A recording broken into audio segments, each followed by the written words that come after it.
What? Look at this. Yo, that's my paper pack right there. That's so hype. That's such a cool moment for me, honestly. In this video, I'm gonna be showing you how they did the effects in this video, the Polo G No Return music video, using my paper pack and just some other stuff. So yeah, let's get into it.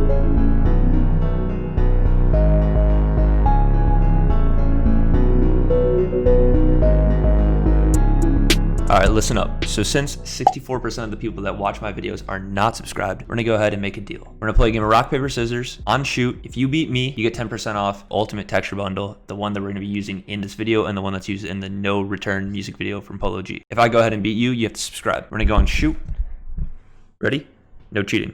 Rock, paper, scissors, shoot. All right, so if you went ahead and used rock, you won. Congrats, you get 10% off.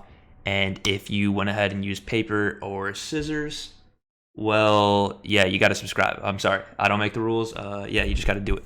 So if you want 10% off the Ultimate Texture Bundle, we're gonna be using it in this video. Use code ROCK at checkout. It'll give you 10% off on the HD or 4K version of the pack. Let's hop right into this. I want to play the video with the sound design here because AO did the sound design. This guy right here, Mooch directed it. Scissor Films was the one that probably used my paper texture pack. He's the one that said VFX in the description, so that's what I'm assuming. So I'll have all of them linked below. And I think on AO's, if you want to like see who did any other things, you can go ahead and check them out. There's a huge list of people. I'm just gonna go ahead and use the sound design and just like these cuts of the paper texture and the CRT just to kind of give a little insight of what's going on. It really helped tell the story, and I really like how they did that here. Shout out to Scissor Visuals for using the paper texture pack in here.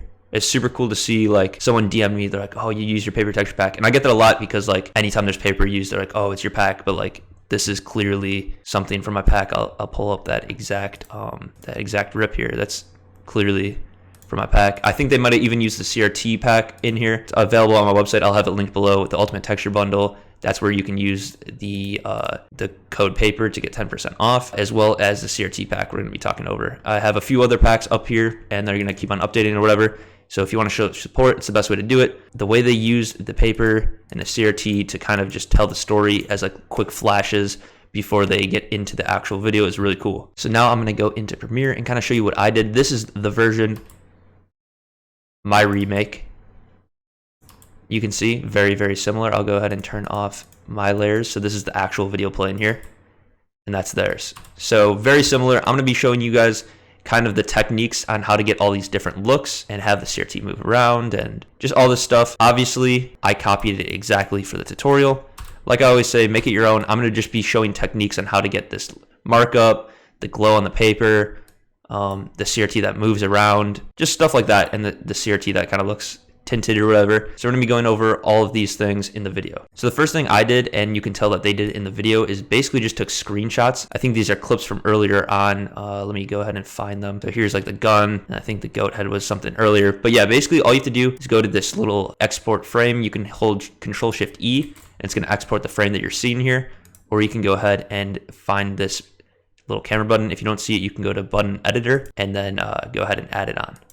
So then what I did is I just took 4 screenshots here, one of the car, one of the goat, one of this guy walking, and then one of the gun. And then once you've got all your screenshots gathered, go ahead and open up Photoshop. So Photoshop's where you're gonna be editing the still images into like these pictures that look paper ripped. So the first frame they have here is this car, and then this is my version of the car, and then we're gonna remake something even similar to this.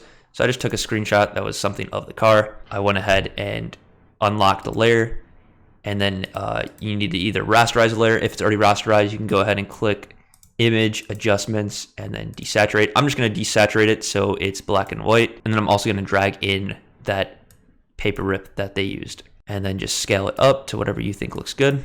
And then I'm going to drag the layer above the rip sheet, go ahead and click create clipping mask, and what that's going to do is the spot where the paper rips all the way through, it's going to have it be transparent, and then go ahead and turn your image to screen. And you can tell it's not completely black and white, and some ways you can go ahead and tweak your photo.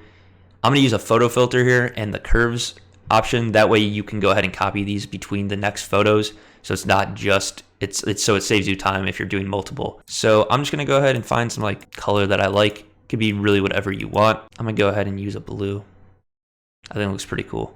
Something like that. And then you can always play with the intensity over here. For me, I'm gonna do something like 30. And I'm also going to go to the curves and just bring in a lot more of that contrast and really have it pop. Also, I'm going to go to the blue curve portion, and I'm going to take out some of the blue in the highlights.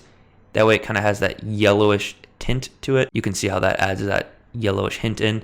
And then I'm going to go ahead and click on the car layer, or the layer with your image. So if you turn it off, it's the image overlaying. And I'm going to go to filter, add some noise in. I'm going to use monochromatic, and you can add as much or as little as you want. You can play with the Gaussian or uniform. It's just different grain types. I'm going to use uniform here, and then maybe stick around something like 15. Then I'm going to go ahead and go into the black sheet layer, and you can add photo filters here. You can really do whatever. Like say you wanted the paper, just the paper itself, to be a little bit more warm, like those edges. You can go ahead and add that in, and you can see what that's doing here. That looks pretty cool. I think I'm going to go ahead and just play with the color a little bit. Maybe add a brown, and just like that, it adds a little bit of warmth to it and makes it look just unique. Then after you've done that, I'm going to go ahead and create a new layer, drag it below the photo filter and curves, and then go to this brush. You can really use whatever brush. I'm going to be using the Mega Pack from Adobe. It's free for all Adobe users. I'll have it linked in the description. You can go ahead and use real oils or the paint box or whatever, really whatever you want. I'm going to go ahead and go to the paint box and maybe use Big Streak. That looks pretty cool. You could really use whatever you want. And then I'm going to play with the flow and maybe the opacity a little bit. And then just make it red, or like a darker red or something. And then I'm going to be using the brackets to change the size of the brush. You can also go up here and just change the size up here. And if you don't see your brush, a little tip, just hit caps lock if it looks like this, so you can see what the size of it is. And then just do whatever you want to do, like mark up your paper. You can just drag a line. I'm going to go ahead and circle the car. You can play with the smoothing too if you want it to be a little bit smoother without you really having to be super precise with your mouse. That looks pretty cool. And then to save it, just go to File, Save a Copy As. Make sure to change it to PNG if you have this transparency here and you want it there. Or you can just save it as a JPEG if you want it to be black in the background. It doesn't really matter. Then you can go ahead and open it up in Premiere. I'm just going to go ahead and replace their transition here. So you can see if I turn off the layer, there's their car with the rip, and then there's ours. And then I'm going to go ahead and make it roughly 2 frames. And then I'm going to go ahead and open up another one of our screenshots that we took. I'm going to use the goat mask, and then I'm also going to drag in the gun here to do the split screen that they did. So for a split screen one, you probably want something with a line going through it. I'm going to use the exact one they did, but feel free to use whatever one you want in your video. And then I'm just going to scale it up so it pretty much takes up the whole screen, and then turn it to screen so you can see the layer behind it. Just scale it so roughly you can see what you want here. Just go ahead and use, I'm going to use the Polygon Tool to do this. Just go ahead and go through the line, and then go on this side, and then just go ahead and delete it. And if it says not editable, just go ahead and rasterize the layer first, and then remove it. And then I'm going to go ahead and position the goat head kind of where I want it. You got the split screen now, and since we have these on adjustment layers here, you can go ahead and click Control C and then Control V over here, and it's going to give it the similar look. And then just go ahead and desaturate your images if you want the same look. So you can either go ahead and desaturate, or you can click Control Shift U on your layer, and that's going to desaturate it. And then remember that we used a photo filter on the paper as well. It doesn't have to be exactly the same, or you don't even have to do it. It's just a little tip. So maybe something like that. And then go ahead, create a new layer, go to the paintbrush, and then paint something you want on. Maybe I'm going to turn down the flow a little bit for this one, and then maybe just cross out his eye. And that's pretty much it for this one. You can go ahead and File, Save as Copy, and then go ahead and import that as well. And then I think I'm just going to do 2 frames again, so you can see if it plays here. We just got these 2 frames, kind of giving it a little info of what's going on next. And then you can see in their video, they kind of have like a little softer of the paper effect. I really like this actually. You can go ahead and obtain a similar look using something like Sapphire Glow, or just any kind of glow. I like Sapphire.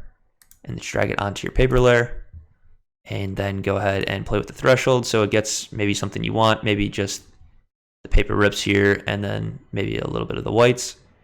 I'm going to go ahead and turn down the glow width a little bit, play with the color of the glow, and maybe the intensity as well. I think that gives it a cool look, and then you can just copy and paste that onto all the paper layers you have. And then to get the CRT look, I can't tell if they used my CRT pack or if they actually recorded a CRT TV, but you can get a similar look using my CRT pack, or you can go ahead and record an old CRT TV. Either way works pretty well. For this, since it's so quick, I think the CRT presets work perfectly. I'll have them linked below, as well as the paper rips that we're using. And then I'm just going to go ahead and drag the CRT checkered pixelated one on, and then I'm just going to kind of scale up our image. I went ahead and turned off uniform scale, so it has a little bit even more of that distort look. And then I'm going to go to like 160, just play with the values to make it look a little weird. And then you can reposition it. And then I'm going to play with the lumetri color here, because they did have like a tint to it. So I could just go ahead and turn the temperature all the way down, maybe the exposure up a little bit, so it gets that like really overexposed look that a CRT TV has. Bring in the blacks and the contrasts, even play around with the blue curves a little bit. All just personal preference stuff really at this point. You can make it look whatever color you want. I'm going to add a little bit more contrast in here. You can see what that looks like before and after. Maybe turn down the temperature just a little bit so you can see a little of that color still. Add a little bit of that green in, and I think that looks pretty good. And then again, just like 3 or 4 frames, maybe 2, 3, 4 frames, however long you want it to flash. This is basically just like a really quick transition to kind of capture what's going on in the scenes coming, or just to kind of give a little bit of look of what's going on. And then I'm going to go ahead and go back into Photoshop, open one last screenshot that we took. It's the man with the gun. And then I'm going to go ahead and use one of the paper textures from my paper texture pack. So if you get the ultimate bundle, you'll have all of this included. And then I'm just going to drag on one of these papers. I use the Black Scratch 6, if you were wondering. Turn it to screen. You can go ahead and desaturate that layer as well if you want, as well as the background. And then I'm going to go ahead and copy these layers over, play with the photo filter a little bit. And then if you want to do the markups, you can also do that. And then again, just go ahead and file, save the copy as, and then go ahead and drag that in. And then the last technique I'm going to show you is this kind of like CRT effect on, and just have it move. So I'm just going to go ahead and find a clip of what I want to be the red CRT, whatever color you want really. And then I'm just going to go ahead and duplicate that. Go ahead and right click and click nest and name this CRT, and then go inside here, add on one of the presets, and then I'm also going to add on the flicker. That way it just has a little bit more of a CRT look to it. Comes along with the CRT preset pack. And then I'm going to also add on some tint, and this is what's going to give it that red look. So just map the white to red, and then I'm also going to go to lumetri color, because it's like it looks really red. And then just play around with lumetri color, whatever you want. I'm going to add that contrast back in, a little bit of exposure and some curves, and now you can see you have this. And the reason we nested it is now because now you can scale it to whatever you want, and it'll look, if you don't go ahead and nest it, what's going to happen is it's going to be distorted on the edges or whatever, and then you just drag that layer above a layer that you want it to be playing on, and then you can really go ahead and click motion, and then just drag it wherever you want. I'm going to go ahead and bring it in the left hand side, and then go ahead and click Alt and drag that up, and then you can play with the position to make it wherever you want. And I'm going to go ahead and chop. I'm going to go ahead and chop one of them, one frame in, and then go ahead and move it wherever you want. You can have them overlap, go down, whatever. I'm just going to have it go down for the tutorial. You can see it kind of moves around. And then once you go ahead and render that out, you can see what ours looks like. Looks really cool. I just like the different styles and how creative they were with these CRT effects and the paper effects here. It's a really good way just to transition between clips and scenes. So obviously don't go ahead and do all these techniques at once in this exact order. So yeah, that's pretty much it for the tutorial. Obviously in the video it goes on for longer, but it's the same techniques all the way throughout, the markups, CRT, all that stuff. So definitely feel free to draw inspiration from this video and tutorial, but don't go ahead and use it the exact same way. But yeah, guys, that's pretty much all I got for you guys in this tutorial. If you made it all the way to the end, be sure to like, comment, and subscribe. It's crazy seeing my texture pack on a Polo G music video. Whenever I'm asked like who's my favorite artist, he's always in the top 3, and it's really cool to see it, you know, #1 trending for music on YouTube. And shout out to Scissor for using it. It's really, really cool for me. If you want to go ahead and grab the paper texture pack or the CRT pack that we use in the tutorial, it's available on my website, and you can use code PAPER for 10% off, only if you won though. Be sure to check out AO, Mooch, and Scissors. I'll have them linked below. But yeah, guys, peace.